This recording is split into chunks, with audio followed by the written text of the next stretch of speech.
आद्य भाद्रव बुधवार दिन बुधेई ओषा हे बसे ही दिन सासु बोलोई जे बहु को चाही ओषा आज किलो करिबु नाही सुनी न बहु बोलोई वचन काहि पाई ओषा करिबि पुण पांच पुत्र मले राजा आज्ञारे ए ओषा करिबि केउ प्रकारे सुनी न सासु बोलोई वचन रखिबे ताकुल बुद्धि बामन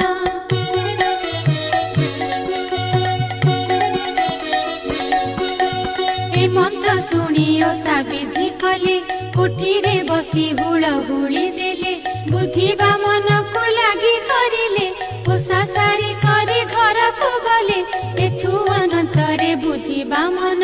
जेउठारे पुत्र पड़िछि पुण सेठारे जाई प्रवेश होई गंडी मुंड जोड़ी देले कनेई फूल पानी देई सिंची उपरे पुत्र माने कहीं उठिले धीरे